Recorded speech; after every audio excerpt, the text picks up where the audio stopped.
chose promise, chose due. On va parler de bière, mais pas n'importe quelle bière. On va parler de Kronenbourg et 1664 qui sont partenaires du plateau. Ici, fait en France la télé, au MIF Expo, mais aussi partenaire fidèle de la certification Origine France Garantie, un métier de maître brasseur engagé depuis les débuts. Hein, c'est le premier maître brasseur français à se faire certifier Origine France Garantie. Et puis surtout, je suis très très heureux d'avoir un plateau enfin féminin parce que les femmes n'ont pas été très bien représentées depuis ce matin. On n'a pas eu la parité et je sors d'un plateau entièrement masculin. Donc, mesdames, merci d'avoir accepté mon invitation. Agnès Dantonnet, vous êtes directrice des affaires publiques et du développement durable Kronenbourg. Bonsoir, merci d'être avec nous. Et Fanny Serré, vous êtes responsable marketing 1664, pour faire simple ici, mais le titre sinon est bien plus long dans la signature mail. Merci à toutes les deux d'avoir répondu présentes. On va le rappeler pour celles et ceux qui nous regardent ou qui nous rejoignent, parce que c'est vrai que Kronenbourg, c'est un nom qu'on connaît tous, qui fait partie de notre patrimoine, qui fait partie aussi de notre imaginaire collectif. Et pourtant, on ne sait pas toujours que c'est français, et pourtant c'est bien un nom alsacien, et de son histoire, qui est assez ancienne, 1664 quoi. Je vais vous en parler un petit peu. Avec plaisir. Donc, en effet, Kronenbourg fait partie des plus anciennes entreprises françaises. C'est effectivement une entreprise qui est née en Alsace en 1664, dans un quartier de Strasbourg qui s'appelle Kronenbourg. Et le quartier d'ailleurs existe toujours. Depuis la marque, l'entreprise s'est bien évidemment développée, commercialise plusieurs autres marques. Et peut-être ce qui est important, c'est que depuis maintenant 1969, Kronenbourg a une brasserie essentielle et maintenant unique qui est présente à Obernai. Donc Obernai est situé au sud de Strasbourg. Et la particularité de cette brasserie est d'être au cœur d'un écosystème. Nous sommes proches forcément de l'eau que nous puisons, puisque dans la bière, il y a essentiellement de l'eau.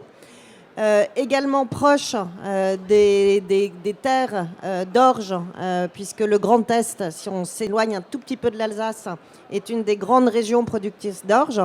Et puis bien évidemment le houblon, puisque je rappelle que dans la bière, il y a du houblon, en petite quantité, mais c'est l'épice de la bière.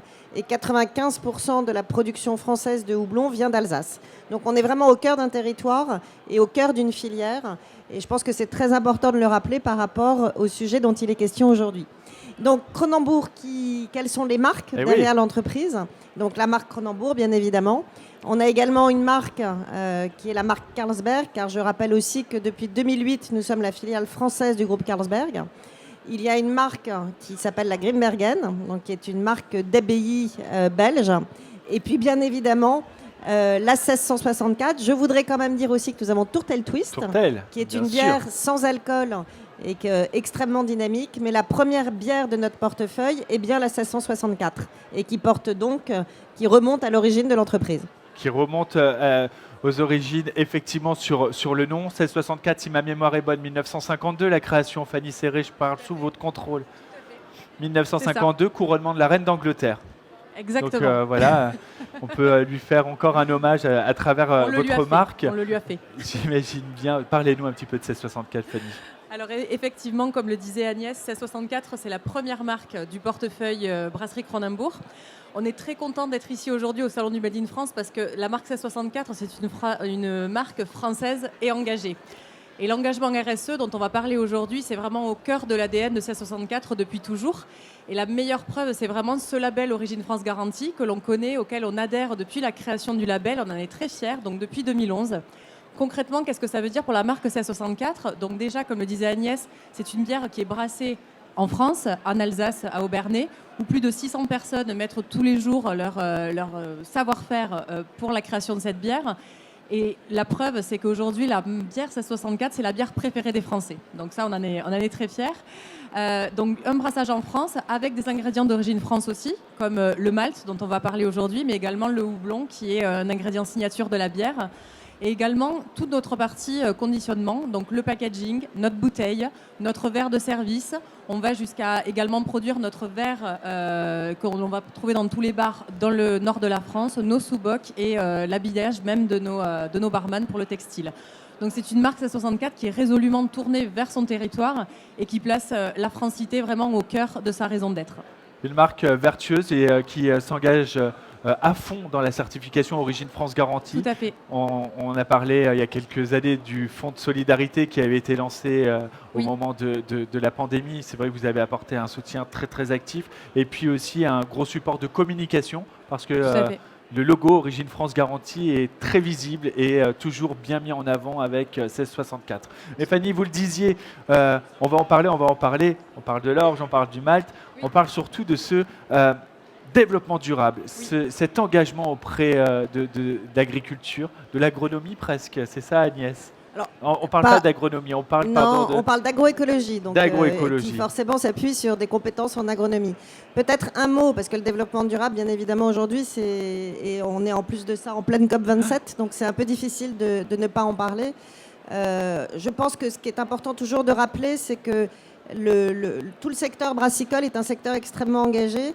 Et si je prends la brasserie, donc comme je le disais tout à l'heure, la brasserie d'Aubernais a été implantée en 1969 et très vite elle a intégré des outils, des actions qu'on attribue aujourd'hui au développement durable, mais qui faisaient partie aussi un peu de bon sens. Juste quelques exemples, on a une voie de chemin de fer, on a 14 km de voies ferrées qui ont été construites dès l'origine de la brasserie et qui permettent d'acheminer 60% de nos produits par train.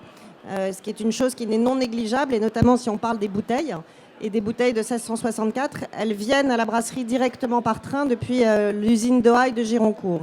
De la même manière, on a une station d'épuration qui nous permet de transformer les boues issues de la fabrication de nos produits en biogaz. Et aujourd'hui, on couvre à peu près 17% des besoins énergétiques de la brasserie en biogaz. Donc c'est quelques exemples que je tenais à donner. Au-delà de ça, l'engagement qui a été pris aussi à travers le groupe Carlsberg il y a maintenant quelques années est d'avoir un coup d'accélérateur sur la réduction de l'empreinte carbone. Et quand on regarde l'ensemble de nos impacts, le deuxième poste d'émission le plus important est l'agriculture. Mais au-delà peut-être de la question, bien évidemment, des gaz à effet de serre, l'agriculture est cruciale à plus d'un titre, puisque de toute façon, si demain on a des difficultés d'approvisionnement, on ne produira plus notre produit. Bien sûr. Et derrière l'agriculture, c'est ça aussi qui est formidable, c'est qu'en fait, il y a énormément de solutions qu'on peut mettre en œuvre qui vont prendre du temps, parce que le temps de l'agriculture est un temps long, mais qui permet aussi d'apporter des réponses à la gestion de l'eau, qui permet d'apporter des réponses à la question de la biodiversité et bien évidemment de pouvoir également lutter contre le réchauffement climatique. Donc la décision en fait qui a été prise il y a maintenant 2 ans, c'était de pouvoir passer notre marque 1664 progressivement avec des ingrédients issus de pratiques agroécologiques. Donc qu'est-ce que ça veut dire ? En fait, l'agroécologie, elle part d'un constat assez simple. Alors si des agronomes m'entendraient, ils se diraient que c'est peut-être pas aussi simple que ça. Mais tout part du sol. Et comment finalement on redonne au sol sa capacité à la fois à faire pousser des plantes, mais également à les protéger. Et ça passe notamment par redonner de la biodiversité et retrouver ce qu'on appelle le sol vivant. Et ça induit des pratiques qui vont être un peu différentes de celles qui sont utilisées jusqu'à présent. Donc on est allé voir notre partenaire qui est le groupe Soufflet, qui est vraiment le partenaire historique de la brasserie, et avec lequel on a co-construit un cahier des charges en leur disant comment avec vous on peut faire évoluer notre approvisionnement en orge à partir de pratiques agroécologiques. C'est ça, parce qu'au-delà de la volonté, il y a le concret. Oui, sans les agriculteurs, rien ne peut se produire. Donc on a eu la chance en fait d'avoir un groupe de travailler avec Soufflet qui était déjà pas mal avancé sur ces pratiques pour d'autres types de cultures, notamment le blé. Et le cahier des charges qu'on a construit est un cahier des charges évolutif et je vais prendre quelques critères qui étaient importants. Le premier, c'est effectivement de réduire petit à petit les intrants chimiques, en tout cas d'avoir une gestion raisonnée des intrants qui sont utilisés. C'est de permettre d'avoir aussi une rotation des cultures plus importante et également, alors ça c'est un peu plus compliqué, d'avoir aussi recours à de la faune, de la flore. Donc on fait revenir aussi du vivant au sein des exploitations et aussi avoir recours à ce qu'on peut appeler le couvert végétal. Donc c'est un ensemble de pratiques qui, mises bout à bout, redonnent au sol, redonnent une santé au sol. Et l'engagement qu'on a pris avec eux, c'est en 2023, on part avec 45 agriculteurs. On va produire sur 900 hectares et ça va concerner 5000 tonnes d'orge. Et en 2026, on passera à 250 agriculteurs, 5 000 hectares et 25 000 tonnes d'orge. Ah oui, Donc mais c'est juste pour vous montrer, considérable, en vrai. c'est vraiment une transition qui est extrêmement forte et par ailleurs qui s'accompagne d'une meilleure rémunération des agriculteurs, parce que ce qui est clé quand on parle de transition, c'est celui du financement de la transition. Et on considère en tant qu'acteur majeur de la filière brassicole en France qu'on a vraiment un rôle à jouer dans ce domaine. Ça, c'est vrai. Tout ça, ce sont des vrais engagements concrets, c'est des vrais objectifs et qui vont faire du bien. Mais maintenant, il faut les faire connaître. Et pour les faire connaître, Fanny, comment on fait? Alors, avant de parler de ça, j'avais un point à rajouter quand même Mais sur... je vous en prie, vous êtes chez vous. Merci, c'est gentil. Je vais rester. Vous pouvez. Agnès vient de parler concrètement de la démarche. Et ce qui est important à noter, c'est que 1664 aujourd'hui, c'est la 3e marque en volume sur le marché français. Donc c'est 10% de part de marché volume sur le marché. Donc ça veut dire que toutes les initiatives que l'on va pouvoir avoir sur notre produit va avoir un impact considérable sur la filière. Donc c'est une démarche qui a vraiment du sens, autant pour le consommateur qui aujourd'hui est de plus en plus sensible à ces questions RSE, et notamment les cibles jeunes. Et c'est la responsabilité des entreprises, des grands groupes comme le nôtre, vraiment d'avoir un impact positif sur la société et sur son environnement. Et une fois qu'on s'est dit ça, effectivement, on se dit le consommateur, il est sensible à ces engagements. Et donc, on a besoin de les faire connaître. En 2022, on a déjà parlé de cette démarche, puisqu'elle a été déjà entamée depuis 2022. On a communiqué en radio, en digital, pour vraiment accessibiliser la démarche, la rendre plus pédagogique. En 2023, on continue et on va communiquer directement sur nos packaging. En fait, pour les rendre accessibles, on va s'adresser au consommateur directement sur son lieu de vente et directement au plus proche de l'acte d'achat. Donc, tous les packaging 1664 blondes seront porteurs de ce message. Donc, ça représente une grosse dizaine de formats. Donc, ce sera assez visible en rayon pour annoncer justement cette démarche. Mais c'est pas tout, puisque pour continuer dans la traçabilité et offrir un maximum de transparence aux consommateurs, on met en place en fait un système de traçabilité via une technologie qui s'appelle la blockchain, qui va permettre pour le consommateur de retracer tout le parcours de la bière qu'il est en train de boire.